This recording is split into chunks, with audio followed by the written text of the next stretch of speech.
Welcome to Drinking Bros, presented by GhostBed.com. Next up, November 6, 2012, voters in Colorado and Washington vote to legalize recreational marijuana.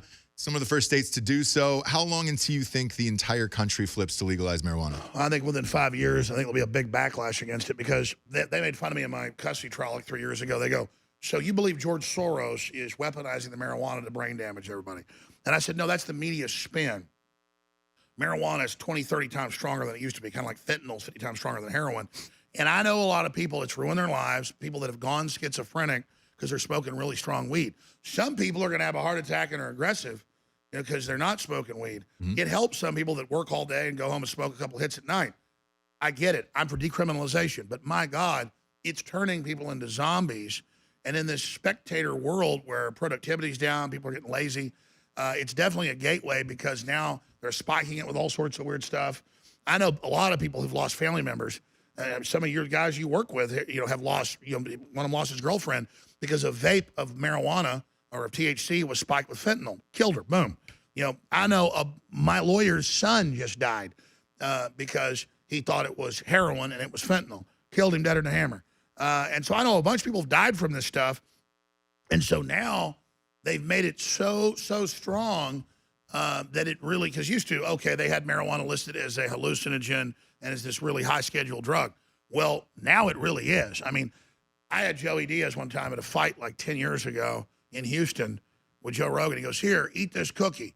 He goes, oh, it's only so many grams. I eat it. I'm thinking, okay, I'll have, and literally I was there for like 6 hours of the fights. I was watching the preliminaries. I was going to go hang out with them backstage and stuff. I didn't. I couldn't get up. It's one of the only times in my life I almost pissed my pants. And about 6 hours into it, I'm like able to get up and get to the bathroom, and my bladder was about to burst. And I mean, I'm a pretty strong guy. I literally couldn't. I was stoned for 3 days off that cookie. Well, there are people just gobbling stuff. And I've talked to like Joey Diaz. He's like, yeah, that was a pretty big one. Sometimes I eat 2 or 3 of those a day if I want to. And I literally couldn't walk. So this is weaponized. And it's not marijuana anymore, ladies and gentlemen.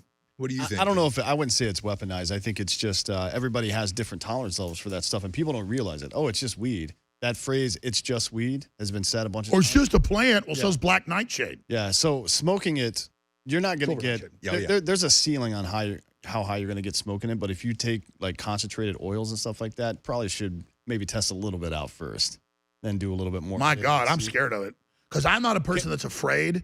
But you can give me that as a torture thing. I mean, like, talk about like anxiety and your breathing, your heart beating. I'm like, Edibles, I mean, I don't like it. Edibles. That is the clean cut explanation for that. Yeah, is edibles. Edibles will always get you. It'll get you. Yeah, it'll sneak up on you. You don't really know. You don't. No, really know. That happened. You're like looking through the blinds and that happened. That happened to me at the 2013 Golden Globes. I think I was watching with my girlfriend at the time. And we had these suckers. I'm like, oh, it's only X amount of grams. No big Can't deal. Be that bad. Yeah. I was looking on that thing, and all of a sudden, I couldn't move. I'm like, oh, here we go. Whoopsie. Here we go. Yeah. We both called out of work the next day. It was a shit show. And I was in a. You could torture me with that. I did not like it. Well, you and I should do mushrooms together.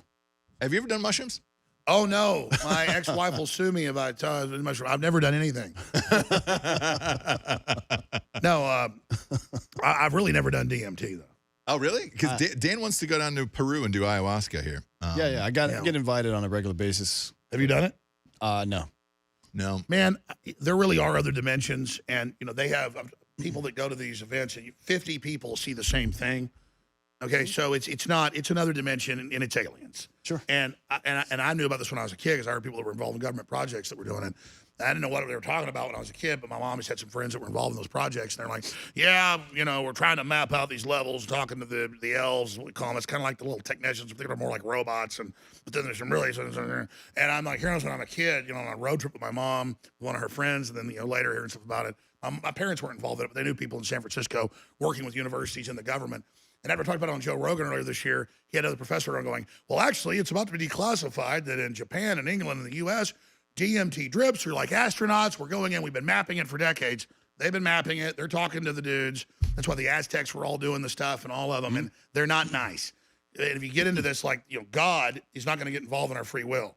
But there's bad stuff in the universe. And it's like chumming for sharks. That's why they do blood rituals in Satanism or in every other culture at certain sites is because it's like chumming, and you get bigger fish to come in, and that's why you kill kids for the energy it releases, and these things show up.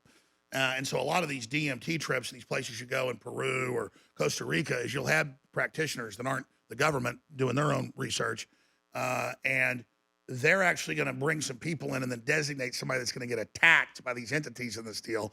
And that person will never be normal again. That's why they have you sign all the waiver forms. So they're doing black magic. They're getting you in to attack certain, people will see like 50 things attack one dude. And that's because you're really seeing Satanism going on, and you're seeing aliens. So you want to see aliens, go take DMT. Yeah, I'm going to. That was the best endorsement for it I've ever heard. It is. That's the coolest shit I've ever heard in my life. Well, I'm not going to take it because Really? I'm not going to put myself willingly into that deal. I got Jesus. Let me pitch you something. let me. He's the big deep state transmission. I'm already covered. Let me pitch you something. I've got sight into all that without turning myself into that dimension. Let me pitch you something. Yep. I want to do an animated series as you as a child. Oh, it'd be so good. It's Alex Jones as a child, just going through your everyday life. Yes. And It would be pretty good. then you look at how you became who you are, and then everything that went on around you as a child. So like you saw an alien when you were 8 years old, and that led you down a certain path. This would be endless storylines. But we don't go with any of the real shit. We go with all the crazy shit you said, like jokingly over the years, and the gay frogs. Yeah. No, but I mean, my mom's. I don't talk to my mom fiction. about this. I mean, she literally had a friend that was a high level in one of these psychedelic research institutions at a university, and it was the CIA. Mm-hmm. And it turns out my new wife, she was these projects are so huge. It's not like a big deal. It's like saying, hey, I worked at Coca-Cola. Yeah. She was involved, Bill and Melinda Gates Foundation deal that was funded by the CIA, and she was smoking too much weed and partying too much, so she washed out of that program by the time they told them, hey, by the way, this is the government program. And this was virtual reality 15 years ago, totally real, doing battlefield surgeries, all this other kind of stuff. So there's a lot of programs. But I'm sitting there hearing about the clockwork elves. We think they're more like robots, and we're mapping it. And I was hearing classified stuff just because her friend was talking about it, at the dinner table once, then on a road trip. That's real stuff. That's not a fake story. And that's why later, I'm like hearing about all this stuff and figuring out what it is. And Joe's not a bad guy. But they're through Joe and others. They recruit people. They're rolling out the psychedelic revolution. That's why big tech is saying, "Oh, we're about to roll out DMT ayahuasca for the general public," and then they're going to use programming before and after to kind of let us meet our new bosses. Well, that could actually work pretty well, honestly. Just from what I know institutionally about ayahuasca and other drugs like that, they call it 3 years of psychotherapy in 4 days, basically. Unless it's being used for bad stuff. No, but you can as use a mind control psychotherapy for bad stuff, right? No, exactly. But they're, So you can they're absolutely mainlining program. MK Ultra. Yeah. You could absolutely do that. If you could control the narrative during the trips, if you're on that, or ceremonies, whatever they call it. It's ley lines and energy lines, for whatever reason, dimensionally they can come in. You spill blood of innocence, that brings them in. And so, I mean, so the big thing is they're trying to up who they're talking to, trying to get information, which then they're able to then reconstruct here. So the aliens aren't giving us the technology. In fact, these are lower level things. They know what we can build. They've already been around a bunch of places and seen stuff that we've built, other things have built that are more higher order like us. We're just at an embryonic level. So they're basically like attacking eggs on the seabed right now.